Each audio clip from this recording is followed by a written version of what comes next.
Shalom. Haleluya. Ada sukacita saudara? Saya merasakan hadirat Tuhan pagi hari ini di tempat ini saudara. Saya tidak tahu bagaimana dengan saudara. Tetapi ada rasa antusias yang selalu bergelora di dalam hati saya. Tuhan itu baik saudara, dia terlalu baik. Bahkan di saat dunia yang semakin kritis, saya mengatakan semakin kritis. Semakin kuasanya bertambah di dalam kita. Ada amin saudara. Saudara, pagi hari ini saya memberikan tema khotbah saya, mengetahui kehendak Kristus.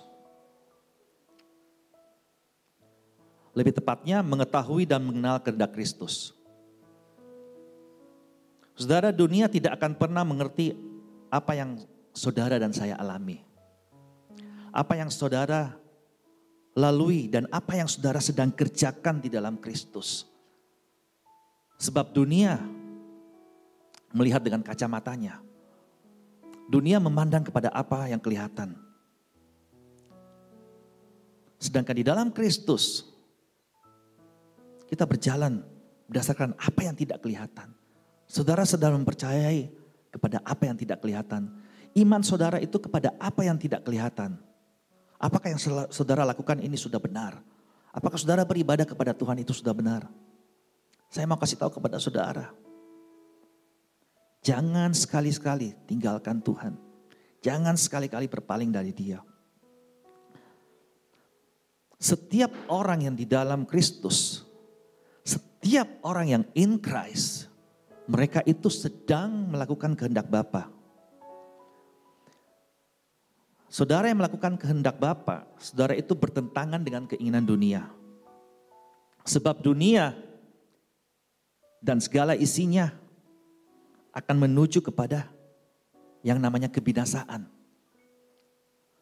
Saudara, makanya orang-orang yang dipenuhi Roh Kudus, saudara dan saya seperti tadi kata Pak Gembala, kalau saudara dipenuhi oleh Roh Kudus, ada satu cinta yang menggelora.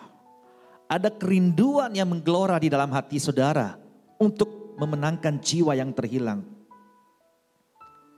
Sebab itulah tujuan kita di dalam Kristus. Itulah tujuan Tuhan.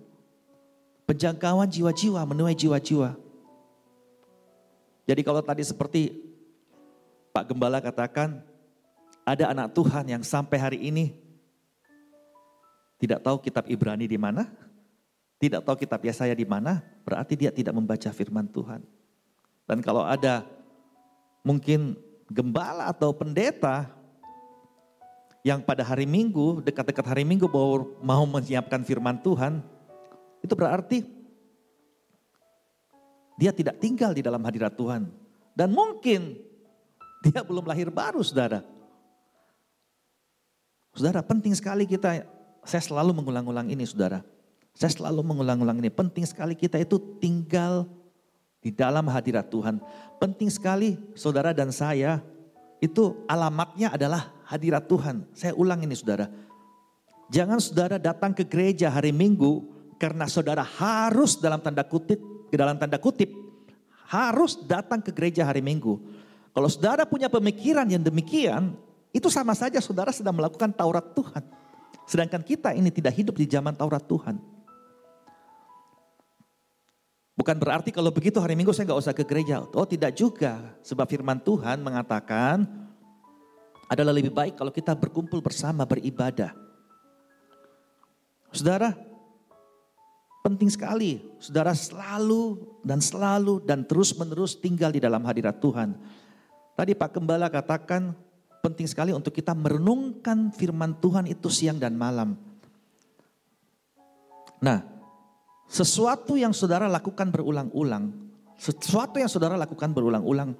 yang saudara lakukan berulang-ulang itu akan masuk ke dalam pikiran saudara. Yang saudara lakukan berulang-ulang itu akan masuk ke dalam batin saudara, jiwa saudara.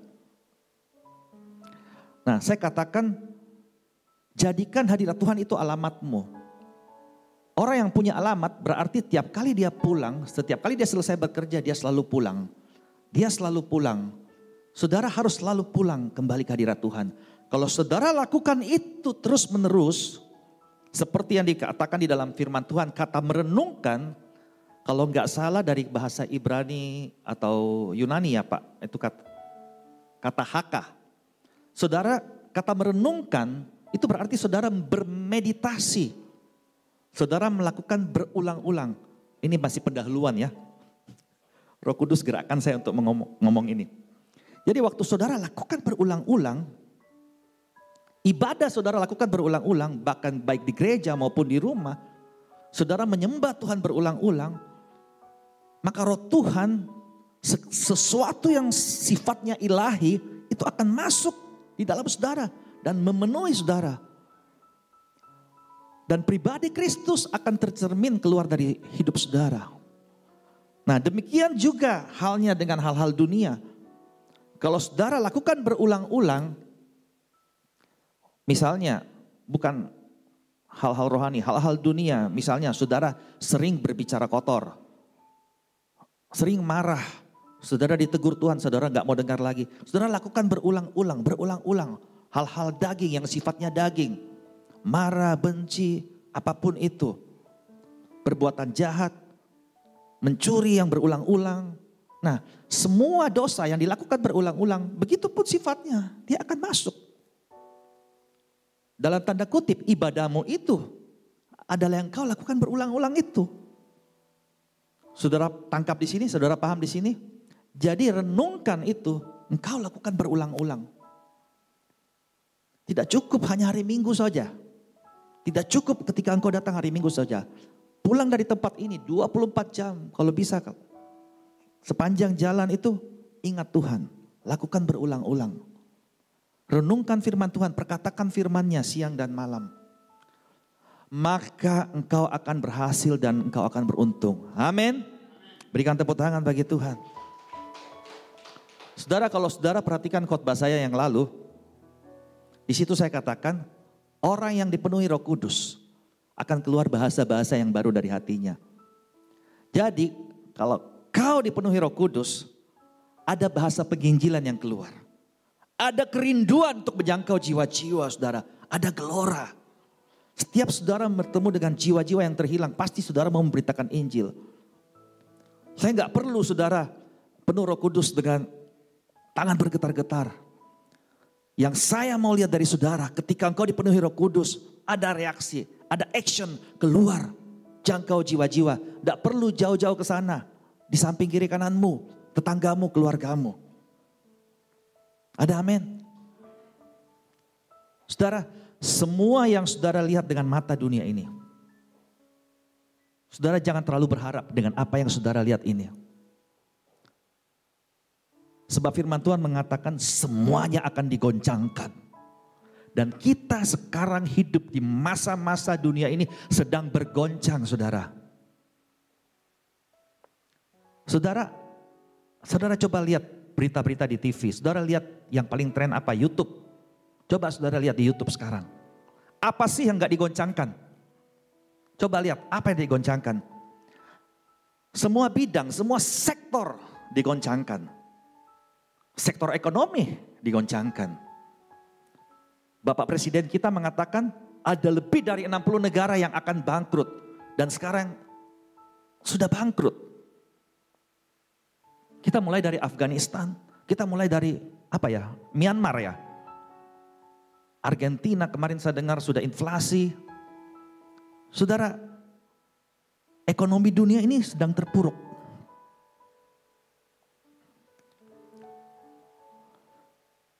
Seolah-olah itu semua yang tergoncang itu mau merasuk jiwa kita supaya kita hanyut di dalamnya.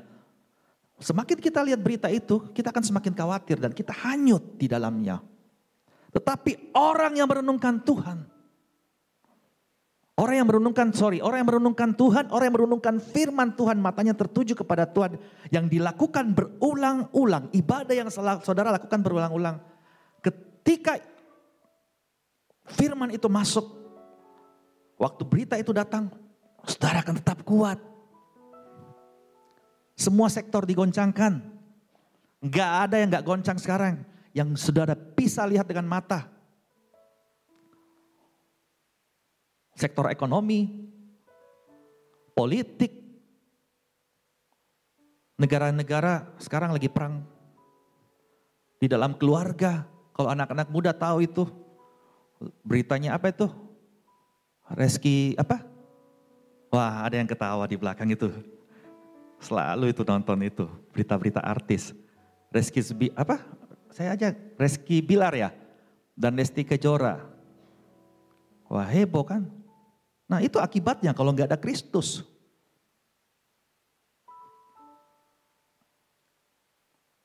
Saudara jadi orang Kristen saja itu nggak cukup loh. Keluarga Kristen saja itu goncang loh. Kalau saudara di luar Kristus, makanya perlu di dalam Kristus. Sektor apa lagi? Banyak hal. Politik, Polri, belum selesai Verdi Sambo. Datang lagi, apa ini Kapolda baru Pak? Yang baru. Teddy Minahasa. Sampai Bapak Presiden kemarin bilang, rating tingkat kepercayaan masyarakat terhadap Polri itu udah turun. Hakim Agung ditangkap. Apa lagi yang bisa dipercaya?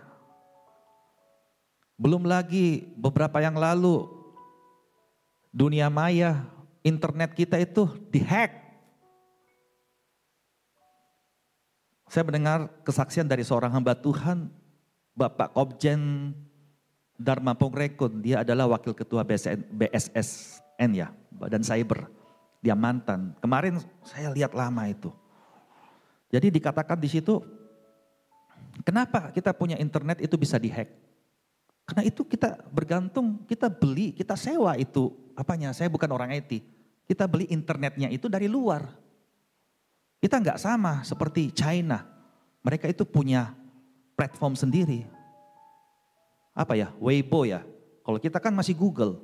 Itu dari Amerika. Ya wajar saja kita sewa dari mereka. Jadi mereka bisa matikan kapan saja, mereka mau hack kapan saja, kita nggak tahu. Kita nggak pernah tahu saudara. Jadi kalau saudara terlalu bergantung kepada hal-hal dunia, hati-hati. Saya mendengar ada satu negara yang sudah kolaps ya, Estonia ya. Bagaimana negara itu semua udah betul-betul bergantung kepada internet. Tiba-tiba internetnya shut down. Apa yang terjadi saudara? Kalau saudara hidup betul-betul bergantung terhadap itu semua. Mungkin saudara punya uang di bank. Sekarang kan orang uang di bank itu nggak pakai buku tabungan kan? Iya kan? Mereka pakai internet banking. Semuanya internet banking. Kalau uangmu berpuluh-puluh miliar di dalam rekeningmu. Tiba-tiba internet mati seluruh dunia. Apa yang terjadi? Pak Gembala ketawa-ketawa. Kalau gitu tarik uangmu keluar, taruh di brankas. Rumahmu terbakar, apa yang terjadi? Jadi semua digoncangkan. Semua digoncangkan. Supaya apa firman Tuhan katakan? Semua digoncangkan supaya terlihat tinggal tetap apa yang tidak tergoncangkan. Amin. Hanya ada satu yang tidak tergoncangkan, yaitu kerajaan Tuhan kita Yesus Kristus. Dan saya berdoa supaya jemaat GBI Kima di tempat ini menerima kerajaan Tuhan. Dan saudara menjadi warga negara kerajaan surga. Ada amin. Berikan tepuk tangan bagi Tuhan saudara. Haleluya. Saudara, saya sendiri merasakan ujian-ujian yang saya hadapi saudara. Meskipun saya tahu panggilan saya di dalam Kristus. Tetapi Tuhan memberkati juga dengan hal-hal, ada bonus-bonus yang Tuhan berikan di dalam menjalani hidup ini. Di mana saya bisa berbisnis, saya bisa melakukan kegiatan-kegiatan lain-lain. Dan itu membawa keuntungan materi dalam kehidupan saya. Nah, itu adalah ujian bagi saya. Saya nggak tahu ujian saudara apa. Nah, ujian, setiap kita punya ujian. Dunia ini sedang dilanda masalah. Saya sudah katakan bukan negara. Dunia ini itu seperti badai yang besar. Jadi sepertinya ini Tuhan sedang apa? Tuhan sedang menampi. Tuhan sedang menampi. Bahkan di dalam gereja Tuhan, penampian itu terjadi di dalam gerejanya dulu. Ada yang diselamatkan, tetapi ada yang tidak diselamatkan. Saya berani berkata demikian. Saya tidak bermaksud menghakimi, karena firman Tuhan yang berkata, yang diselamatkan hanyalah mereka yang sudah mengalami kelahiran kembali. Sedangkan kita yang Kristennya cuma bermain-main, asal-asal percaya di mulut saja, tetapi saudara tidak mengalami perubahan hati. Hati-hati. Jangan sampai engkau tidak masuk nanti ke dalam kerajaan yang kekal. Kau akan masuk kepada kebinasaan yang kekal. Jadi hati-hati saudara. Hati-hati sekali saudara. Saya ingin kita membuka firman Tuhan di dalam Roma 10 ayat 9. Roma 10 ayat 9. Saya bacakan untuk saudara.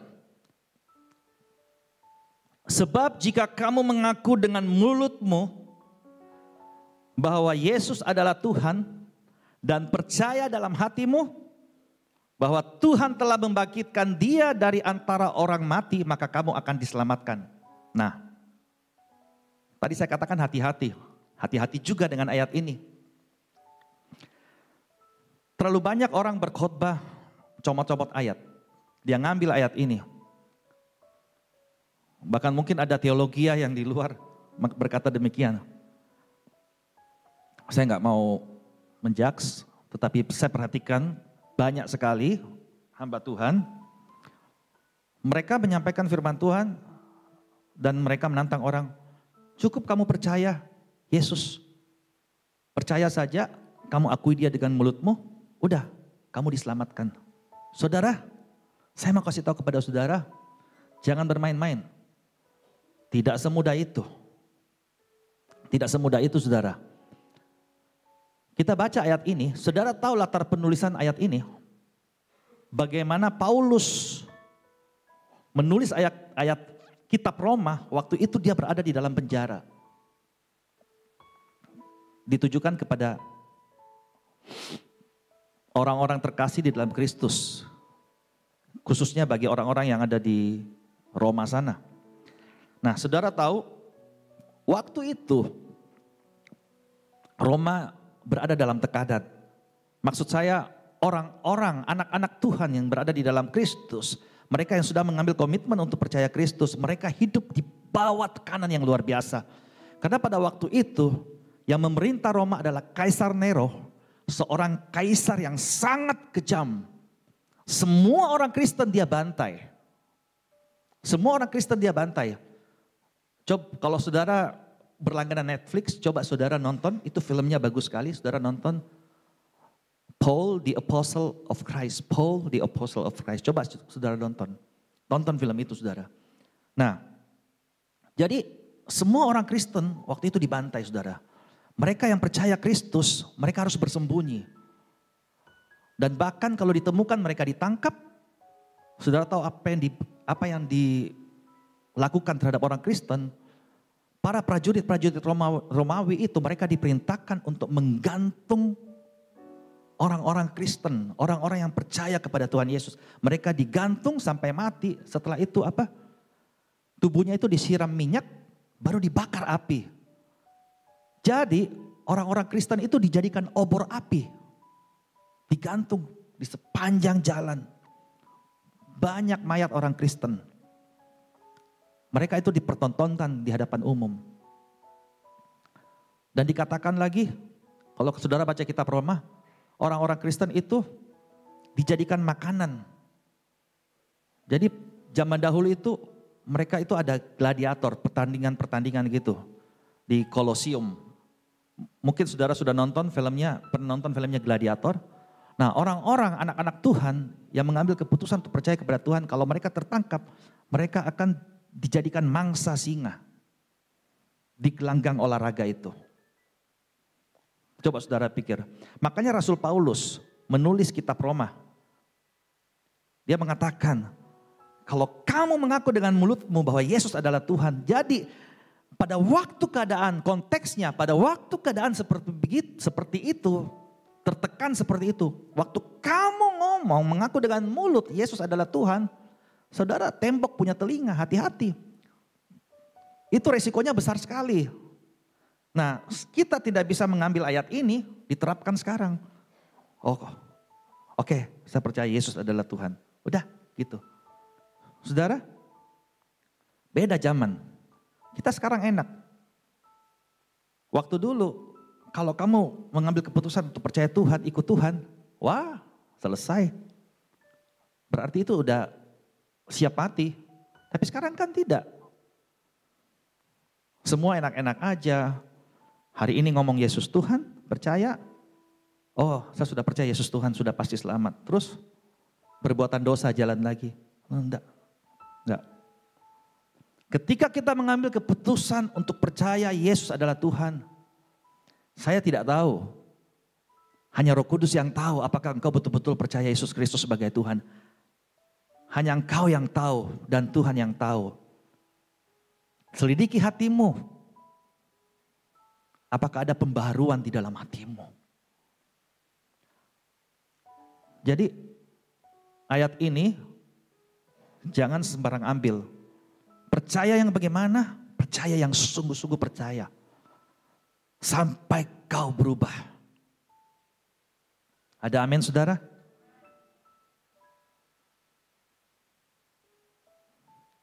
Jadi enggak gampang saudara.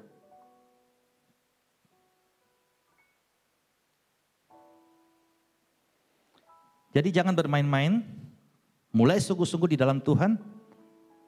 Firman Tuhan berkata, Tuhan memberikan upah kepada orang yang sungguh-sungguh mencari Dia. Itu ada di dalam Ibrani 11 ayat 6. Jadi semua perjuanganmu di dalam Kristus itu tidak akan sia-sia. Sebab Tuhan memberikan upah kepada orang yang sungguh-sungguh mencari Dia. Mungkin upahnya itu enggak sekarang. Engkau akan terima nanti. Sebab engkau percaya kepada apa yang tidak kelihatan. Saudara, saya ingin kita mendengarkan cuplikan video pidato yang disampaikan oleh Bapak Presiden kita Joko Widodo. Saya ingin diputar sebentar.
Cukup sekian.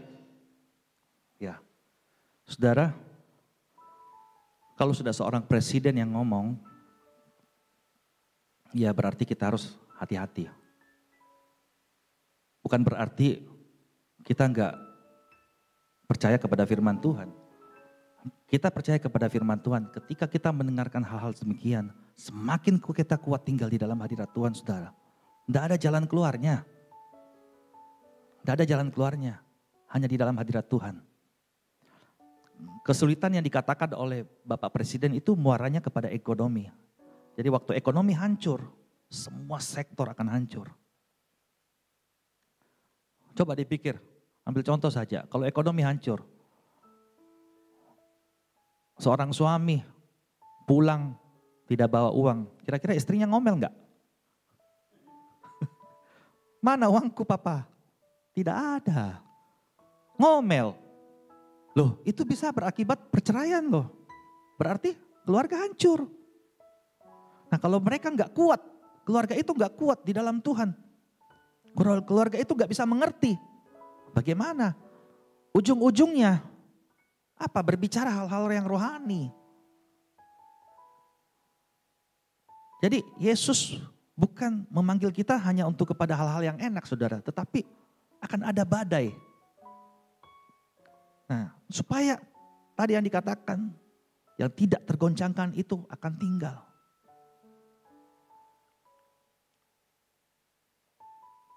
Tetapi saya mau kasih tahu kepada saudara, semua yang goncang itu, semua yang bersifat daging.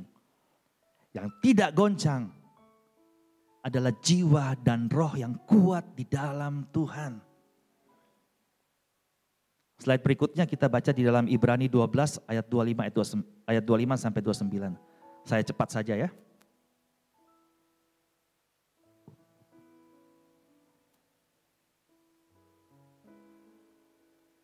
Jagalah supaya kamu jangan menolak Dia yang berfirman. Sebab jikalau mereka yang menolak Dia yang menyampaikan firman Tuhan di bumi tidak luput, apalagi kita jika kita berpaling dari Dia yang berbicara dari sorga. Jadi ini penting sekali. Tegas sekali Paulus ngomong. Waktu itu suaranya menggoncangkan bumi. Waktu kapan saudara? Saya kurang jelas tetapi bumi sudah pernah digoncangkan pada zaman Nuh. Sodom dan Gomora. Berbagai hal. Semua yang kelihatan tergoncang. Waktu zaman Nuh itu semua rusak. Akhirnya Tuhan menghukum dunia dengan air bah. Lanjut. Tetapi sekarang Ia memberikan janji. Satu kali lagi aku akan menggoncangkan bukan hanya bumi saja. Melainkan langit juga. Saudara, ungkapan satu kali menunjuk kepada perubahan pada apa yang dapat digoncangkan. Karena Ia, langit dan bumi ini dijadikan supaya tinggal tetap apa yang tidak tergoncangkan. Di sana dikatakan satu kali lagi. Saya mengartikan begini, bahwa satu kali lagi, bahwa akan terjadi lagi goncangan yang lebih besar jauh dari sebelumnya. Ayat 28, jadi karena kita menerima kerajaan yang tidak tergoncangkan. Saudara dan saya menerima kerajaan yang tidak tergoncangkan. Marilah kita mengucap syukur dan beribadah kepada Tuhan. Beribadah, lakukan berulang-ulang. Menurut cara yang berkenan. Beribadahlah kepada Tuhan sampai engkau dikenan. Dengan hormat dan takut. Sebab Tuhan kita adalah api yang menghanguskan. Kita lanjut lagi. Saya ingin kita lihat goncangan itu kira-kira kayak apa. Di dalam Wahyu 6 itu dinubuatkan mengenai beberapa meterai. Tetapi saya singkat saja, kita buka di dalam Wahyu 6 ayat 12 sampai 17. Nah, kurang lebih sekarang kita itu berada di dalam meterai ke-6. Itu pemikiran saya ya. Maka aku melihat ketika anak domba itu membuka meterai ke-6. Sesungguhnya terjadilah gempa bumi yang dahsyat. Di kitab lain katakan demikian. Gempa bumi yang dahsyat yang belum pernah terjadi sebelumnya. Ada beberapa kitab yang menuliskan demikian. Dan matahari menjadi hitam bagaikan karung rambut dan bulan menjadi merah seluruhnya bagaikan darah. Nah ini kan sedang terjadi kan saudara. Pernah ada berita kan bahwa bulan menjadi merah. Berarti Alkitab itu benar. Ini ditulis tahun berapa? Jauh tahun 90-an ya kitab Wahyu, saya nggak kurang jelas juga tahun berapa. Tetapi sudah menubuatkan apa yang terjadi. Bulan menjadi merah. Firman Tuhan nggak pernah salah. Gempa bumi itu reputasi gempa bumi itu sekarang semakin kuat di mana-mana. Kalau saudara bukan berarti kita ini aman-aman saja saudara. Kapan saja ini gempa bumi bisa terjadi. Kita duduk di sini tidak ada gempa, tetapi di mana di seluruh belahan dunia ini, di seluruh bumi ini, di daerah manapun tiap hari ada gempa. Coba saudara buka itu BMKG yang di aplikasi. Tiap hari saja ada gempa. Dan bintang-bintang di langit berjatuhan ke atas bumi bagaikan pohon ara menggugurkan buah-buahnya yang mentah. Apabila ia digoncang angin yang kencang, maka menyusutlah langit bagaikan gulungan kitab yang digulung. Dan tergeserlah gunung dan pulau-pulau dari tempatnya. Ini kayaknya udah terjadi ya ayat 14. Saya mengartikan demikian. Menyusutlah langit. Para ilmuwan mengatakan lapisan ozon ini semakin tipis.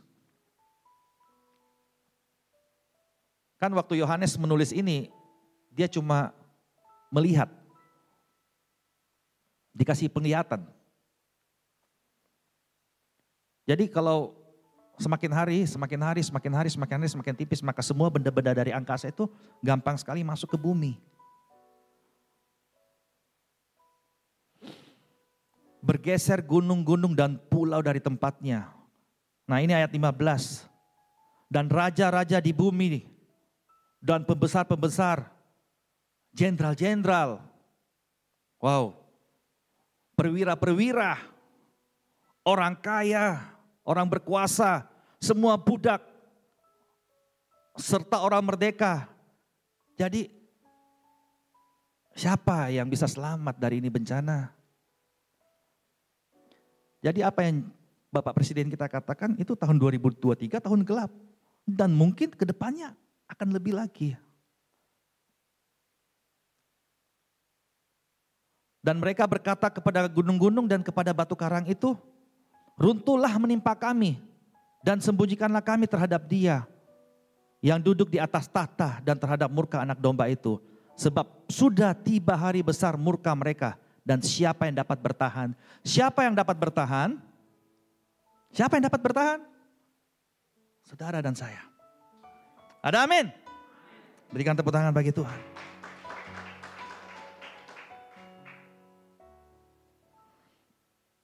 Slide berikutnya. Setelah membaca semua itu, tindakan apa yang harus kita lakukan? Firman Tuhan dengan jelas mengatakan dari semua yang tergoncangkan akan tinggal tetap yang tidak tergoncangkan. Amin. Doa Bapa kami mengajarkan, datanglah kerajaan-Mu. Apa? Jadilah kehendak-Mu di bumi. Berarti artinya atau aplikasinya dalam kehidupan saudara dan saya adalah kita mengalami kerajaan Tuhan di bumi ini. Saya sering mengkhotbahkan itu. Waktu kerajaan sorga turun, berarti saudara hidup menurut cara Tuhan. Orang-orang sering berkata demikian. Oh kita di gereja, ini dunia rohani. Dunia sekuler, lain. Gak bisa. Gak bisa. Saudara hidup di dalam perlindungan Tuhan. Saudara tinggal di dalam berkat Tuhan. Berarti di dunia pun saudara hukum Tuhan yang berlaku. Kalau saudara tidak mau digoncangkan, pakai hukum Tuhan. Pakai hukum roh. Saya tidak berkata hukum Tuhan itu hukum Taurat. Pakai hukum roh. Tinggal di dalam Tuhan. Artinya atau aplikasinya dalam kehidupan kita adalah kerajaan Tuhan turun atas hidup kita. Kita mengalami yang namanya apa saudara? Kepenuhan Kristus. Supaya saudara mengetahui kehendak Kristus. Nanti saya akan menjelaskan lebih lanjut lagi. Sehingga meskipun kita di bumi, kita mengalami sorga. Lanjut, hanya orang-orang yang di dalam Kristus, yang jiwa dan rohnya di dalam Kristus, yang mengalami kepenuhan Kristus. Mereka mengerti kehendak Kristus. Sesudah engkau mengalami kepenuhan Roh Kudus, kepenuhan Kristus, engkau mengerti kehendak Kristus atas hidupmu. Dan hidupnya tidak tergoncangkan di tengah dunia yang serba tidak pasti dan penuh goncangan. Slide berikutnya, dan kepenuhan Kristus adalah rahasia Kristus. Saya katakan demikian, kenapa? Kita buka cepat di dalam Efesus 1 ayat 18-19 dan Efesus 1 ayat 22 dan 23. Saya bacakan saja dengan cepat.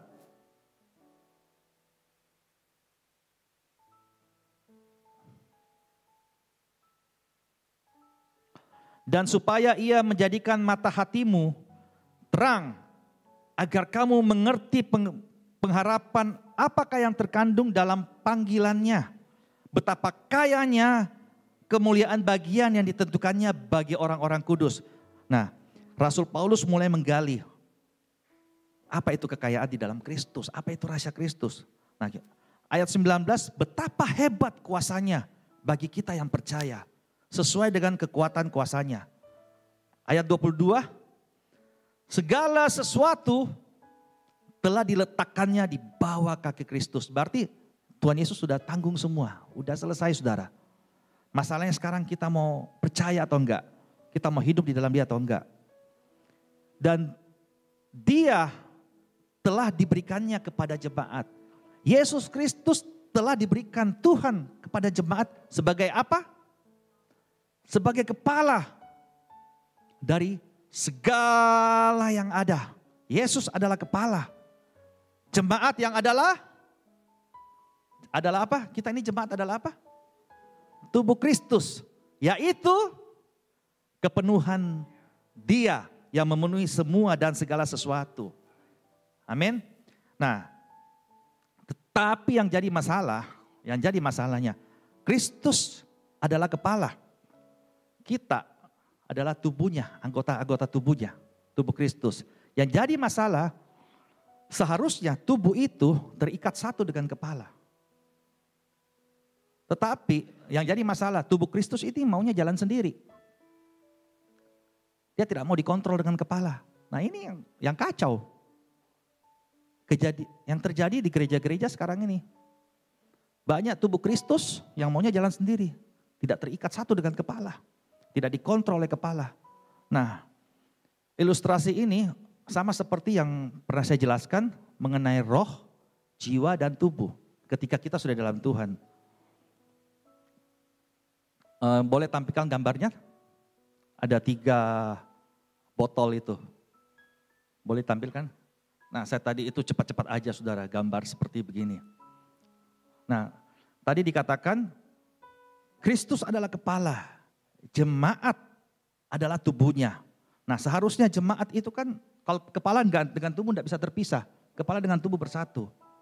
Jadi tubuh itu diperintah oleh kepala. Jadi mau nggak mau kita ini tubuh harus tunduk sama kepala. Nah, demikian juga waktu kita sudah di dalam Kristus. Waktu engkau di dalam Kristus, saya ulangi lagi dan saya terus mengulangi. Roh saudara sudah diperbaharui. Daging saudara tidak akan pernah bisa. Daging saudara harus ditaklukkan tunduk kepada Kristus. Nah, yang jadi masalah jiwamu. Ada roh, ada jiwa, ada tubuh. Nah, jiwa ini adalah pikiran, kehendak, perasaan kita. Jiwa kita ini mau dibawa kemana? Apakah jiwa ini mau ikut roh atau jiwa ini mau ikut keinginan daging? Nah, seperti gambar di sini. Ini 3 ini saya gambarkan posisi jiwa. Nah, saya mulai dari yang paling kiri. Orang yang belum dibaharui, jiwanya itu kayak begitu saudara. Kalau dia belum dibaharui, dia belum lahir kembali, udah roh, jiwa, tubuh udah selesai semua. Udah gak selamat. Nah, yang di tengah, mungkin kamu sudah di dalam Kristus. Seperti kitab Wahyu mengatakan, dia tidak panas, dia tidak dingin. Lebih baik di apa? Kalau tidak panas, tidak dingin? Ibu Gembala tahu, dimuntahkan. Dimuntahkan. Yang paling kanan, jiwanya itu bersih. Nah, yang dimaksud kepenuhan Kristus, itu yang bersih. Amin. Nah, saya singkat saja. Kita selalu mau tahu kehendak Tuhan seperti tema hari ini. Bagaimana kita mengetahui, kita mau mengenal kehendak Tuhan. Nah, waktu jiwamu kotor seperti itu, nah nggak mungkin kamu mengetahui kehendak Tuhan yang di paling kiri. Waktu jiwamu di tengah, seperti itu, setengah daging, setengah roh. Itu samar-samar. Kenapa samar-samar? Karena datang ke gereja hari Minggu, bersih, jiwanya udah bersih. Pulang, lakukan lagi hal-hal dunia. Masuk semua, informasi itu semua masuk lewat, informasi masuk ke pikiran saudara itu lewat mata saudara, telinga saudara. Jadi apa yang kamu terima itu, informasi yang masuk berulang-ulang itu akan menguasai pikiranmu. Seperti tadi yang saya katakan. Waktu kamu dengarkan firman ulang-ulang, maka jiwamu akan paling kanan bersih. Nah, dikatakan jemaat adalah tubuhnya, tidak adalah kepenuhan Kristus. Engkau harus seperti di paling kanan. Kenapa? Kalau kamu di paling kanan itu gambaran bersih, kau tahu kehendak Kristus. Yang hitam, bagaimana yang hitam mau tahu kehendak Kristus? Gak bisa. Kalau jiwamu kotor, jangan harap Tuhan berbicara. Karena begini, jiwa yang kotor, apa yang keluar? Semua yang kotor. Kalau jiwamu bersih, nggak ada sifat dagingnya, bersih. Kamu dikuasai dengan Tuhan. Kira-kira yang keluar apa, saudara? Yang saya bilang tadi, rindu memberitakan Injil. Memberi untuk pekerjaan Tuhan. Nah, kalau jiwamu udah di paling kanan, udah bersih, gak usah jauh-jauh cari tahu. Kehendak Tuhan itu seperti apa sih? Waktu jiwamu sudah bersih, apa yang lahir, apa yang keluar, itu semua kehendak Tuhan. Ada amin? Dari jiwa yang bersih, lahir kehendak Tuhan. Ada amin? Itu. Jadi gak usah Tuhan, rencana ke depan 10 tahun kemudian. Saya apa Tuhan? Udah, yang kecil dulu. Kamu jaga saja jiwamu, kamu jaga saja hidupmu selalu bersih. Setiap langkahmu itu otomatis kamu lakukan kehendaknya. Jadi gak usah mencari-cari. Dari jiwa yang bersih, semua outputnya pasti bagus. Nah itu kehendak Tuhan. Saya lanjut. Mengapa dikatakan kepenuhan Kristus adalah rahasia Kristus? Efesus 3 ayat 2 sampai 8, terus di ayat 12 dan ayat 16 dan 20.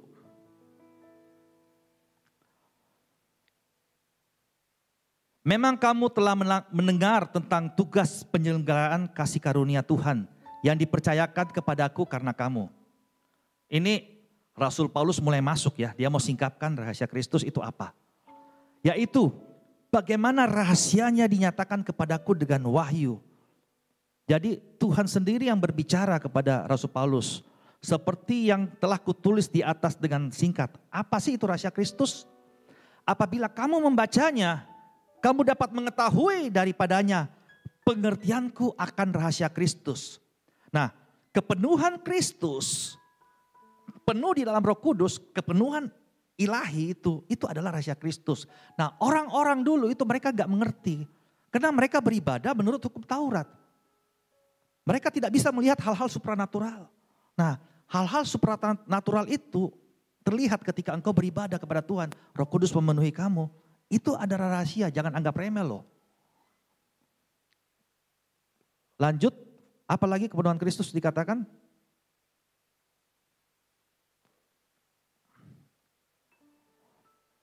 Di ayat 6, yaitu bahwa orang orang bukan Yahudi, saudara dan saya, ini rahasia Kristus. Oleh karena berita Injil, saudara dan saya turut menjadi ahli apa saudara? Ahli-ahli waris. Dan anggota tubuh, ahli waris, bagian dari tubuh Kristus. Dan peserta,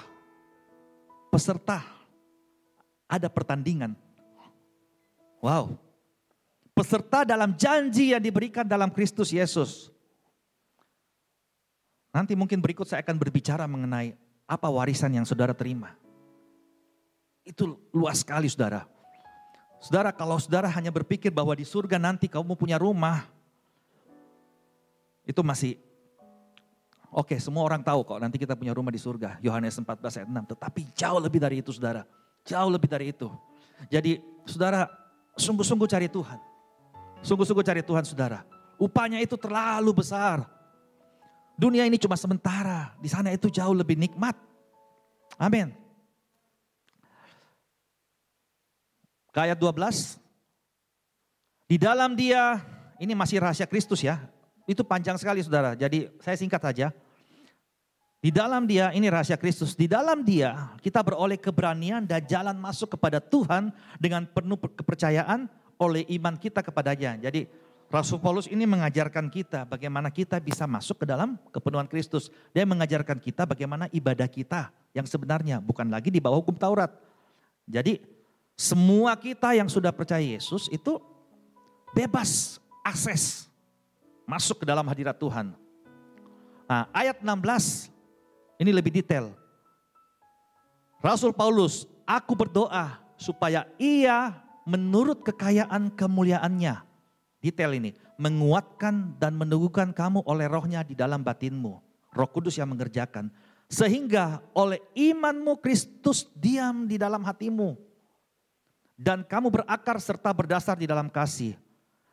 Aku berdoa supaya kamu bersama-sama dengan segala orang kudus dapat memahami betapa lebarnya dan panjangnya dan tingginya dan dalamnya kasih Kristus. Semua, wow. Dan dapat mengenal kasih itu sekalipun ia melampaui segala pengetahuan.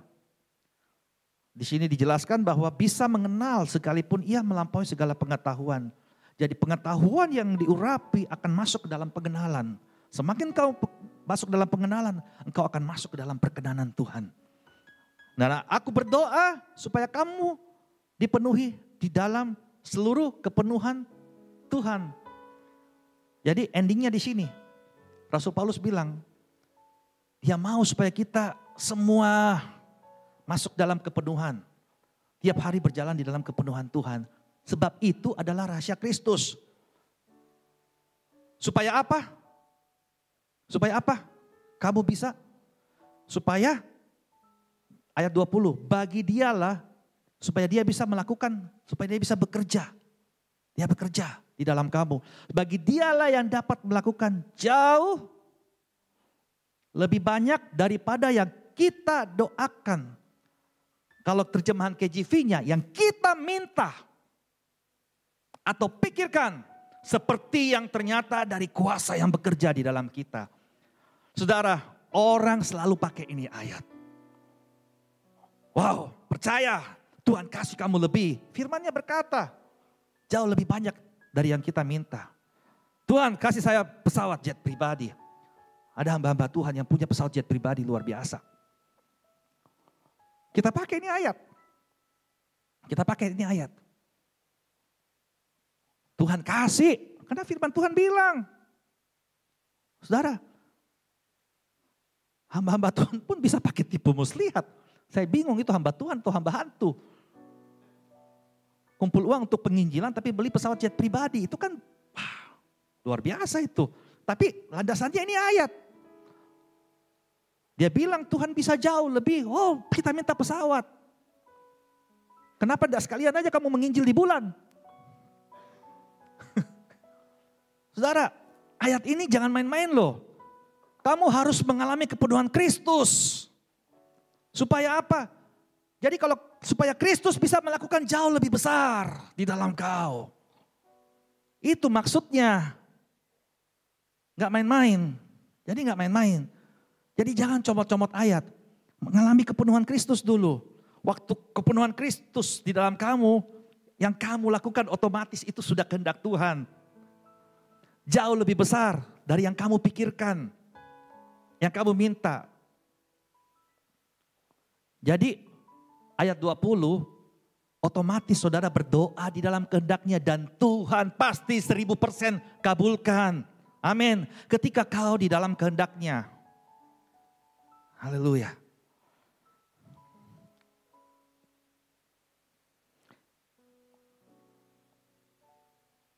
Lanjut, terakhir. Terakhir saudara, saya mengambil kesimpulan. Jadi begini. Jadi penting sekali tubuh Kristus ini mengalami kepenuhan Kristus. Karena kepenuhan Kristus adalah bagian dari rahasia Kristus. Jadi tadi itu rahasia Kristus itu banyak sekali. Rasul Paulus coba jelaskan. Karena orang-orang itu masih Taurat.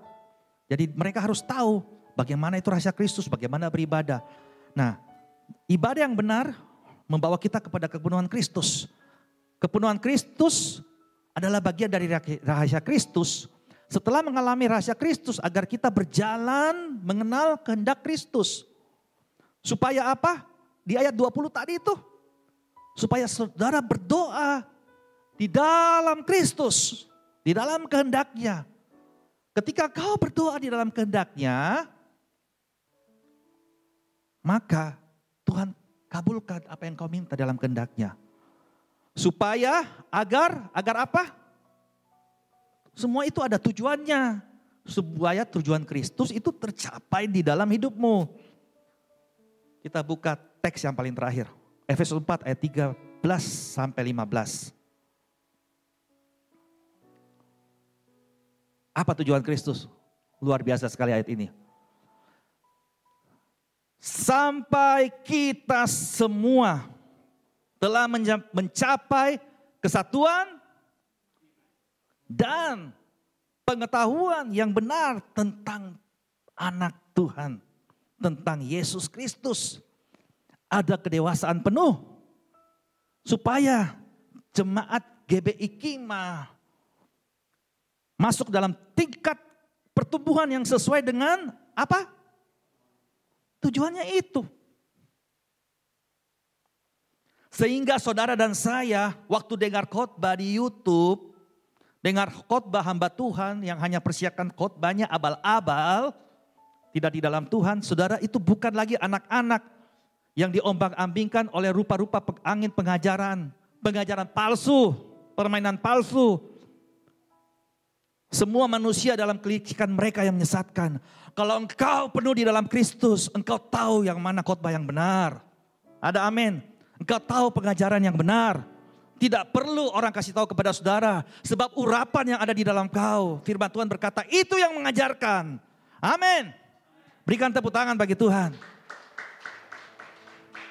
Ayat 15, tetapi dengan teguh berpegang kepada kebenaran di dalam kasih kita. Bertumbuh di dalam segala hal ke arah